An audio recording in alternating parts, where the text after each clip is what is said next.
Hello, I'm Ruth, and today we're talking about how to survive your 20s. These are some real scholarly sources to help you be a better 20-something.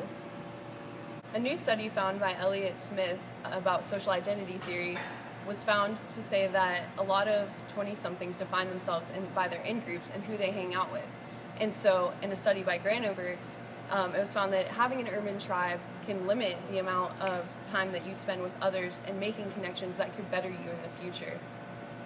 Granover? I have a study by him too. No way. Yes way. In mine, he talks about how weak ties don't only help you in things like career choices, but they can also actually help people worldwide in the community.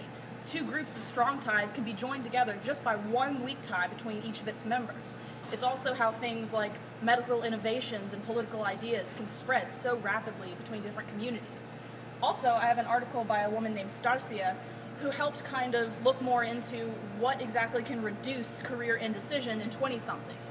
She looked into factors in young high school students and early college students that basically said if you have a lot of parental support and guidance, and if you have a lot of scholastic self-efficacy, which basically means you're confident in yourself as a student and your own knowledge, then your indecision in careers goes down. So as those things go up, that goes down. Wow, that Granover guy was pretty smart, right? I know. Oh, hey there. Have you ever been to a conference before? Well, a study by Brooks says that those are one of the best ways to establish what's called identity capital, which we're all familiar with. And a reason that builds on your identity capital is because it allows for you to invest in yourself, invest in your interests, and by doing that, you're surrounding yourself with a lot of like-minded people and a lot of people that are experts on the field that you're in or whatever that conference is geared around.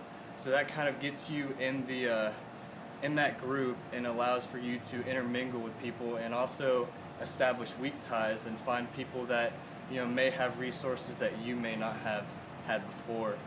So it's always a good resource to utilize conferences as a way to build upon your identity capital and also establish those weak ties. Hey gal, how's it going?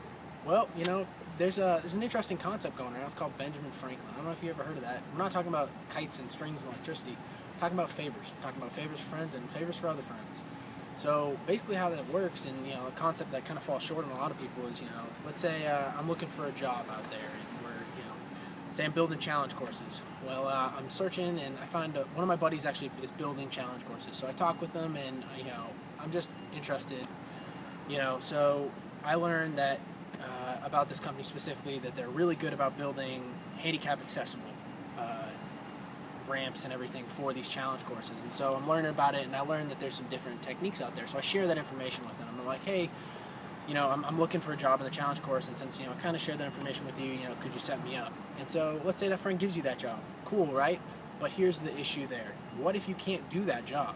The key to doing a favor for someone and trying to land that job is actually being able to follow through. And that concept falls short on a lot of people. So the key takeaway from all of this is, if you want that job and you're going to do that favor to get yourself that job in return, actually be able to follow through.